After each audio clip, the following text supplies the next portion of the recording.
अस्सलाम वालेकुम। Info with बदर में आपको खुश आमदीद कहते हैं। उम्मीद करता हूँ आप खैरियत से होंगे। आज निबोश IG1 पेपर का सलूशन मौजूद है मेरे पास, आपके साथ शेयर करने वाला हूँ। लेकिन कुछ सेफ्टी प्रिकॉशंस आपने लेने हैं, सेफ्टी मेजर्स लेने हैं। यहाँ से आपने कॉपी पेस्ट बिल्कुल नहीं करना। अगर आप कॉपी पेस्ट करेंगे तो प्लेजरिज्म में आ जाएंगे। यहाँ से आपने जस्ट कॉन्सेप्ट लेने हैं। मैं आपको गाइड करूँगा कैसे लिखना है, क्या करना है। इधर से एक्सट्रैक्ट करें, स्वैप करें, कुछ कंटेंट की हेडिंग्स बना सकते हैं आप। तो अपना यूनिक आइडिया भी अंदर देना है। यहाँ से कॉन्सेप्ट लें, 70% ले लें, 30% अपना करना है। तो नंबर 1 जी, टास्क 1 पे आते हैं हम। 8 मार्क्स। ऊपर मैंने मार्क्स इस वजह से क्लियरली मेंशन किए हुए हैं क्योंकि जो वेटेज होगी उसके मुताबिक आपने लिखना है। हर वर्ड 30 वर्ड आपने लिखने हैं हर मार्क्स के अगेंस्ट। चलें जी, स्टार्ट करते हैं। What are the legal reasons for managing health and safety at garden space. मैं उम्मीद करता हूँ आपके पास क्वेश्चन पेपर होगा। डिस्क्रिप्शन भरी हुई है, लिंक मौजूद हैं, पास पेपर्स मौजूद हैं, व्हाट्सएप ग्रुप मौजूद हैं। इस पर आप लिंक पे जाइए और ज्वाइन कर सकते हैं। Number 1, what are the legal reasons for managing health and safety at garden space. अब लीगल रीजंस क्या होती हैं? अगर आपसे कोई भी पूछ लेता है why we should manage health and safety, तो आप कहेंगे उससे there are 3 reasons. First one moral, legal, और थर्ड वन फाइनेंशियल। तो इसने यहाँ पे पूछी है लीगल, जो हम निबोश की RRC की बुक में भी पढ़ते हैं। तो जो हमारे इंटरनेशनल स्टैंडर्ड होते हैं, जो कानून होता है, उसके मुताबिक कौन कौन सी रीजंस हैं हमें हेल्थ एंड सेफ्टी को हम क्यों मैनेज करते हैं। ठीक है, तो इसमें ILO R164 कन्वेंशन हमारे पास होती है 155, आर्टिकल 19 आप देखें, इसको मैंने कॉपी पेस्ट किया हुआ है आर्टिकल 19 को, एंड 16 आपने देखना है। ठीक है, एम्प्लॉयर की ऑब्लिगेशंस बताई हुई हैं। अब इसमें देखें जी, employer shall be required to ensure that so far as it reasonably practicable the workplaces, machinery, equipment and process under their control are safe and without risk to health। ये हमें ILO ने बताया हुआ है। इट्स मीन्स ये हमारी legal requirement है, इसको हमने फुलफिल करना है। सेकंड देखें, लेजिस्लेशन, कानून साजी करें। Garden space must comply with specific health and safety legislation relevant to its operations. Second पे मूव करते हैं। जो भी इंटरनेशनल स्टैंडर्ड हैं, आपके लोकल स्टैंडर्ड हैं, आपके कुछ कंट्रीज़ के रूल होते हैं, कुछ इंटरनेशनल रूल होते हैं। हम सेफ्टी में इंटरनेशनल 2 फॉलो करते हैं, एक HSG और एक ILO। अब HSG UK से हम एफिलिएटेड हैं, तो UK का स्टैंडर्ड क्या कहता है ये आपके सामने है। United Kingdom the health and safety at work place serves as the primary legal framework.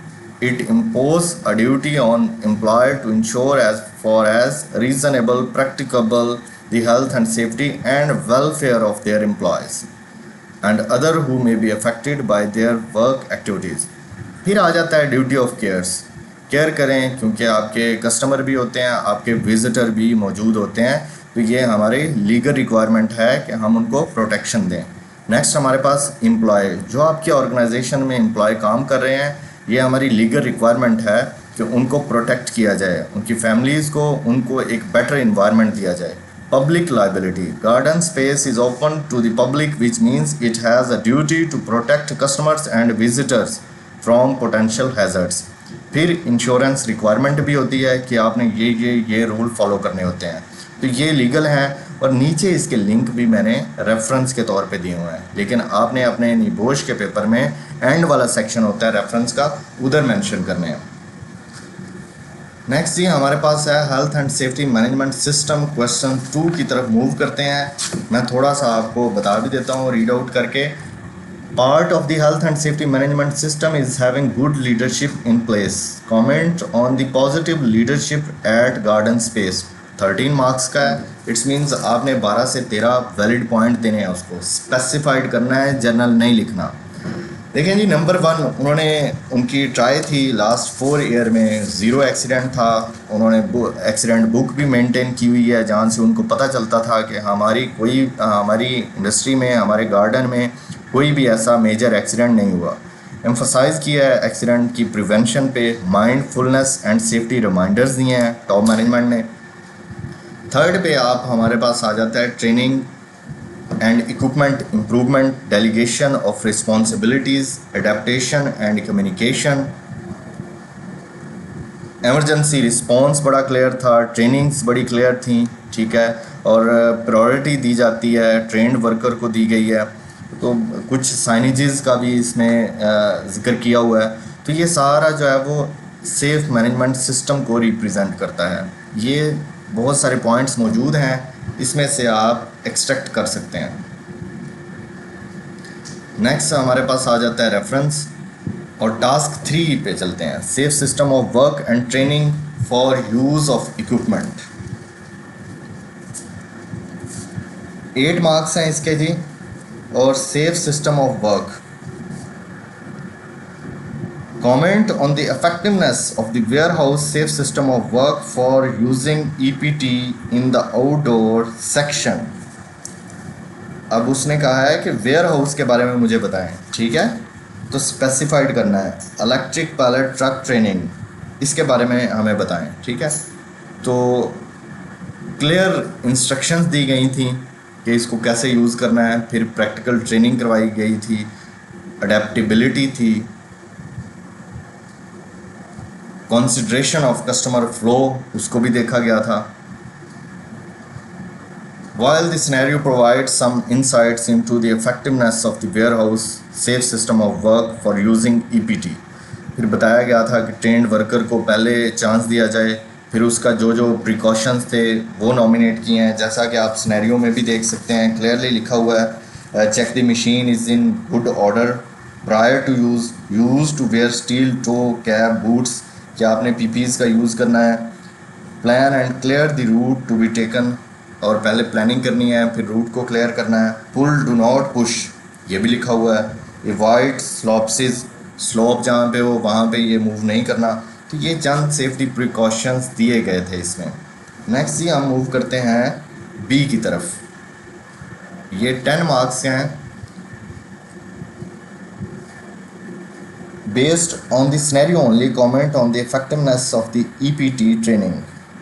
कैसी थी ट्रेनिंग वो हम इधर डिस्कस कर लेते हैं।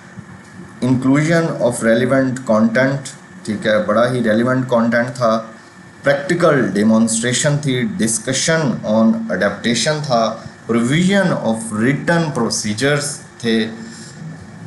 तो ये चंद पॉइंट्स थे हमारे पास जिसको हम देख के जो है वो ये हेल्पफुल हो सकते हैं आपके लिए। टास्क 4 पे आ जाते हैं डायरेक्ट। टास्क 4 10 मार्क्स का है, आपने माइंड में रखना है जितने भी मार्क्स होते हैं आपने उसके अगेंस्ट 1 मार्क्स के अगेंस्ट 30 वर्ड लिखने होते हैं। टास्क 4 में हमारे पास assume that the International Labour Organization ILO health and safety convention and associated recommendation occupational safety and health recommendation have been adopted, ये लिखा हुआ है, ये आपने पढ़ लेना है। comment on the extent to which worker act are likely to have contravened these actions। देखें इसमें हमने उसको बताना है कि वर्कर X ने थोड़ा सा उसका बिहेवियर ठीक नहीं था, उसके बारे में कमेंट करना है, क्या वो अपनी जो फ़राइज़ थे, जो उसकी ऑब्लिगेशंस थी, उसको उसने फुलफ़िल किया है कि नहीं ILO 1981 के मुताबिक।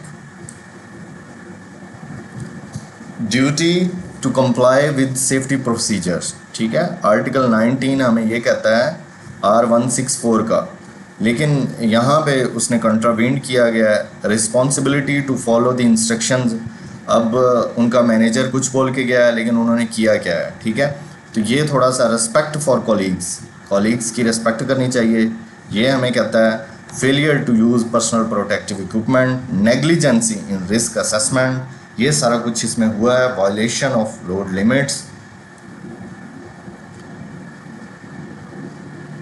Non compliance with emergency procedures, lack of cooperation, failure to report unsafe conditions. तो ये चंद पॉइंट्स थे हमारे पास। नेक्स्ट हम मूव करते हैं emergency procedures in practice, task 5 पे। 11 मार्क्स का है और मैं एक बार पढ़ भी देता हूँ आपको। Task 5 based on the scenario only, याद रखिएगा जब आपको वो बाउंड कर देता है based on the scenario only, आपने सिनेरियो से बाहर नहीं लिखना, ठीक है। तो रेफरेंस के तौर पे भी यहाँ पे यूज़ नहीं करना। सम टाइम हम क्या करते हैं रेफरेंस लकीर के फ़कीर हैं, कॉपी पेस्ट कर देते हैं। तो आपने हरगिज़ कॉपी पेस्ट बिल्कुल नहीं करना, जहाँ पे based on the scenario only है, जस्ट आपने सिनेरियो को फॉलो करना है।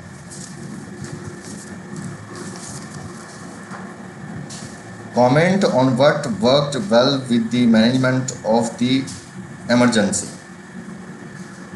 एमरजेंसी की सूरत में किस तरह से बेहतर काम किया, बेहतर मैनेज किया, वो देख लेते हैं। Prompt number 1 point, prompt emergency response था, फॉलोइंग एमरजेंसी प्रोसीजर्स बने हुए थे, और कम्युनिकेशन एंड कोऑर्डिनेशन बेहतर थी। सीकिंग विटनेस, और विटनेस के तौर पे भी एक था, इंटरव्यू किया, रिकॉर्डिंग कॉन्वर्सेशन, और मेंटेनिंग काम एंड सपोर्ट मौजूद थी। सिक्योरिंग द एक्सीडेंट सीन किया, इसमें सिक्योर कर देते हैं। अगर हम RRC की बुक में पढ़ें एक्सीडेंट की इन्वेस्टिगेशन, तो वो एरिया सिक्योर करने का कहते हैं। डॉक्यूमेंटेशन ऑफ ऑब्जर्वेशन, ठीक है, जो अपनी ऑब्जर्वेशन थी उसको डॉक्यूमेंट किया गया है।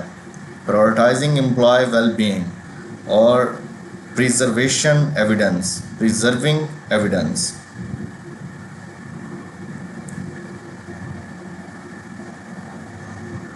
नेक्स्ट जी हम टास्क 6 की तरफ मूव कर रहे हैं। एक्सीडेंट इन्वेस्टिगेशन है, इसमें भी आपको बाउंड कर दिया गया है कि आपने सिनेरियो से बाहर नहीं जाना। 2 मार्क्स हैं, अब 2 मार्क्स हैं तो 2 to 3 वैलिड पॉइंट सफिशेंट हैं। उसने कहा क्या है, what action did the OM outdoor manager take the help to secure the scene, instructed workers to cordon off the accident. बिल्कुल उसने कहा है कि इस एक्सीडेंट साइट को कवर कर दिया जाए, कॉर्डन ऑफ किया जाए। Gathering information from the witness, ये भी बेहतर किया था। Recorded observation and took photographs, ये भी उसने किया है, ठीक है। तो ये 3 उसके वैलिड और इफेक्टिव पॉइंट्स थे जो कि हमने यहाँ पे मेंशन। नेक्स्ट जी टास्क 6B की तरफ चलते हैं। मार्क्स 7 है, सिनेरियो पे बाउंड किया आपको, और मैं पढ़ के सुना देता हूँ। What immediate action were taken following the accident to gather information for the investigation. Number 1, calling emergency service, notifying relevant personnel, cordon off the accident site, attending to the injured customer, interviewing the witness, recording the interview, interviewing worker X, documentation, ये सारा कुछ इसमें मौजूद है, ठीक है। तो ये पॉजिटिव किए हैं, आपने सिनेरियो से बाहर नहीं जाना। 7 पॉइंट्स हैं, 7 to 8 आपने वैलिड पॉइंट दे देने हैं। नेक्स्ट जी ह्यूमन फैक्टर्स, ह्यूमन फैक्टर, और ये लास्ट है टास्क 8, सॉरी इसमें टास्क 7 है। टास्क 7 13 मार्क्स का है, और ए को हम डिस्कस करते हैं। देखें, हम पढ़ते हैं human factor, individual factor, job factor और ऑर्गेनाइजेशनल फैक्टर। अब इसने ए में क्या पूछा हुआ है, ऑर्गेनाइजेशनल फैक्टर। जो ऑर्गेनाइजेशन पॉजिटिव भी हो सकते हैं, नेगेटिव भी हो सकते हैं। जो ऑर्गेनाइजेशन की वजह से आप अच्छा कर रहे हैं, बुरा हो रहा है, जो ऑर्गेनाइजेशन की वजह से गुड और बैड हो रहा है, वो हम इस पे डिस्कस करेंगे, ठीक है। क्योंकि उसने पूछा है, हमें बाउंड किया ऑर्गेनाइजेशनल फैक्टर कौन से इन्वॉल्व थे। अब जी ऑर्गेनाइजेशनल फैक्टर, लीडरशिप कमिटमेंट मौजूद थी, रेगुलर मीटिंग्स थी, ट्रेनिंग प्रोग्राम्स थे, safe system of work adopt किया था, equipment maintenance, clearly signages, adaptation of procedures, scene management, emergency response protocol, communication and transparency मौजूद थी, डॉक्यूमेंटेशन एंड एविडेंस कलेक्शन थी, और हमारे पास वर्कर इन्वॉल्वमेंट मौजूद थी। तो ये कुछ ऑर्गेनाइजेशनल फैक्टर्स मौजूद थे, ठीक है, पॉजिटिव फैक्टर थे, ये हमने आपके साथ डिस्कस किए हैं। अगर आपके माइंड में कोई ऑर्गेनाइजेशनल फैक्टर अगर इस पे आपको बाउंड नहीं किया गया तो आप नेगेटिव भी लिख सकते हैं। लास्टली हमारे पास है 7 का बी, सेकंड लास्ट है 7 का बी। अब इंडिविजुअल फैक्टर सेम माइंड में रखिएगा, जो किसी एक की वजह से अच्छा हो रहा हो या किसी एक की वजह से बुरा हो रहा हो, किसी चंद इंडिविजुअल की वजह से गुड और बैड हो रहा हो, उसको हम कहते हैं individual factor. Experience number 1 headings मौजूद है, seniority, emotional state, over confidence, ये गुड भी हो सकता है और बैड भी हो सकता है। What individual factor are likely to have influence the behaviour of worker X. ठीक है, क्यों वर्कर एक्स के बिहेवियर को चेंज किया गया है, क्यों चेंज हुआ उसका, तो ये कौन से फैक्टर्स थे। क्योंकि वो सीनियर था, उसको मिलना चाहिए था, नहीं मिला। Emotional state, over confidence, pressure to meets demand, lack of awareness, panic response, communication style, तो ये सारे इंडिविजुअल फैक्टर इन्वॉल्व थे। लास्ट हमारा टास्क 8 की तरफ जाते हैं। Identifying data used to monitor health and safety performance following the accident, the owner wants to determine the effectiveness of the organizational health and safety performance. ठीक है, तो effectiveness health and safety performance क्या है, कहाँ पे ये fall कर रही है। नंबर 1 जी, एक्सीडेंट एंड इंसिडेंट रिकॉर्ड होने चाहिए properly. Absenteeism and sickness leave data, यहाँ से आपको पता चलता है कि आपकी इफ़ेक्टिवनेस क्या है, सेफ्टी परफॉर्मेंस क्या है। इंस्पेक्शन करते हैं, ट्रेनिंग्स देते हैं, ठीक है, आपका बिहेवियर बहुत बेस्ट होता है, ट्रेनिंग्स रिकॉर्ड मौजूद होता है, हिराक को फॉलो करते हैं, hazard identification and risk assessment, safety culture को इन्हांस करते हैं, इक्विपमेंट मेंटेनेंस, इंस्पेक्शन रिकॉर्ड मौजूद होता है, वर्क रिलेटेड इलनेस, तो ये काफ़ी ज़्यादा हैं, फीडबैक प्रॉपर सिस्टम होता है। ठीक है, तो इसमें ये नीचे मैंने रेफरेंस भी दे दिए हैं। आई होप कि आपको कुछ ना कुछ सम हो आइडिया हो गया होगा। बाकी best of luck for your exam. फिर भी अगर आपका कोई क्वेश्चन है तो आप कमेंट सेक्शन में कर सकते हैं। डिस्क्रिप्शन में लिंक्स मौजूद हैं, उसको आप ज्वाइन कर सकते हैं। अभी के लिए इतना ही, अपना ख्याल रखिएगा। अल्लाह हाफिज़।